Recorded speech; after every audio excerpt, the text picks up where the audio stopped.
Habari mtazamaji wa Al-Fatah TV Online. Karibu nikiwa katika ukumbi wa mkutano wa skuli ya Tumekuja. Leo kimefanyika kikao cha masheha, mkuu wa wilaya na mkurugenzi mwendeshaji wa mfuko wa uhifadhi wa jamii Zanzibar. Lengo likiwa ni kutoa elimu kwa masheha kwa ngazi ya shehia kwa ajili ya matumizi ya usafiri wa mabasi yanayotumia umeme.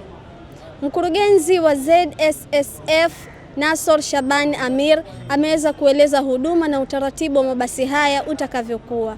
Tumewapa elimu ili waende wakafikishie wananchi kwenye sheria zao jinsi ya utaratibu wa kutumia mabasi haya, ikiwemo kutumia kadi hizi za watu wazima.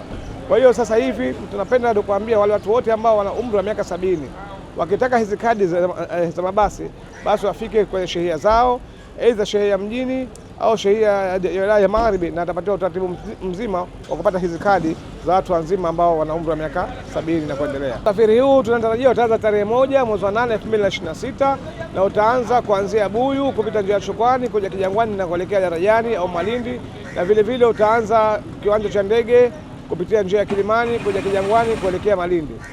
Usafiri wetu utakuwa unatumia kadi. Tunasisitiza kwamba mtu yoyote ambaye atatumia mabasi haya lazima kwanza hakikishe awe na kadi ya usafiri wenyewe, na kadi hiyo iwe na salio. Ikiwa mtu ataingia bila ya kutumia kadi au bila kugusisha kitufe ambacho kipo cha kutoa nauli, mwanafunzi faini yake ni shilingi 5,000 lakini haitozidi shilingi 10,000, lakini mtu mzima faini yake ni shilingi 50,000 lakini haitozidi shilingi 100,000. Kwa hiyo tunaomba kabla ya kutumia usafiri wa mabasi hakikisha kwanza una kadi au mtu aliyefuatana naye ana kadi ambayo wote wawili mnaweza mkatumia, na kadi hiyo ikiwa na salio la usafiri huo. Naye mkuu wa wilaya ya Mjini Said Haji Mrisho amesema elimu hii itaendelea kutolewa kwa ngazi zote katika jamii. Elimu hii tumekaa na wenzetu wa ZSSF kuhakikisha kwamba kuna kadi zile ambazo zimetolewa za aina 3: kadi ya wanafunzi, wazee pamoja na watu wa kawaida. Kwa leo tumekuja hapa kuna na waheshimiwa masheha kuongelea zile kadi za watu wazima. Kama mnavyojua, watu wazima ni wazee ambao tulikopo nao, tunawalea, tunaendelea kuwasimamia kwa majukumu yao, mambo yao na mambo mengine yote. Hii teknolojia ambayo imeletwa hapa Zanzibar ya mabasi ya umeme kutumia kadi ni elimu maalumu ambayo wazee wetu hii teknolojia imewapita. Ina maana tuko hapa leo kuwakumbusha waheshimiwa masheha, kuwapa elimu ile ili wao sasa waende wakawapatie wale wazee. Lakini si elimu peke yake, pia na ile huduma ya zile kadi usajili. Maana yake kwamba wale wazee tutawafanyia usajili sisi wilaya kupitia wenzetu wa ZSSF. Ina maana hayo yote hayo waheshimiwa masheha kwenda kukusanya sasa taarifa. Lakini vile vile kwa wilaya ya Mjini tutashirikiana na Wizara ya Elimu sasa kwa upande wa wanafunzi katika zile kadi.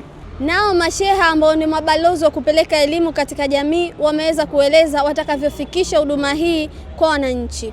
Wito wangu kwa wananchi, hichi ambacho tumeletewa ni kitu kimoja kizuri sana.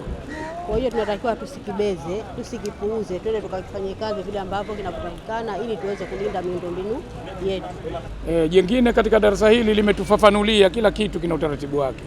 Mwanafunzi ana utaratibu wake, mzee ana utaratibu wake, na wa kawaida abiria wana utaratibu wao. Lakini jinsi ya kulipia vile vile tumeondokana na mfumo wa kizamani wa kwamba utoe pesa pale mzozane, change sina, 50 sina, hakuna. Hili jambo ambalo litakuwa linakwenda kidigitali zaidi. Umeweka kadi yako, inajikata ukoko, hela inakwenda, na wewe hubukudhiwi, change hakuna, hichi hakuna. Kwa hili tunashukuru sana sana, na tutalisaidia kutoa elimu kwa wenzetu ambao sisi tukirudi katika mashehia ili waweze kulielewa zaidi. Matumaini ya kutolewa kwa elimu hii ni kuwapa wananchi matumizi sahihi na salama ya mabasi haya ya umeme. Nikiripoti kutokea katika ukumbi huu wa mkutano wa skuli ya Tumekuja, mimi ni Zaitun Juma, Al-Fatah TV Online. Kutokana na thamani na kujali taarifa kutoka sehemu mbalimbali, Al-Fatah TV Online inaomba ushirikiano wako mtazamaji, kutoka popote ulipo, kutupa taarifa za matukio mbalimbali ili tuyafanyie kazi na kuyarusha hewani, kama vile taarifa, habari, mikasa au matukio. Si hayo tu, pia unaweza kutupa taarifa kuhusu watu wanaokabiliwa na matatizo mbalimbali ya kimaisha ili tuyafanyie kazi kupitia jumuiya yetu ya kutoa misaada muhimu ya kijamii, Al-Fatah Charitable Association Zanzibar. Wasiliana nasi leo kupitia namba zetu za WhatsApp alama ya kujumlisha 255 Wasilisha kwetu leo, tuifikishe kwa jamii leo. Al-Fatah TV Online, dira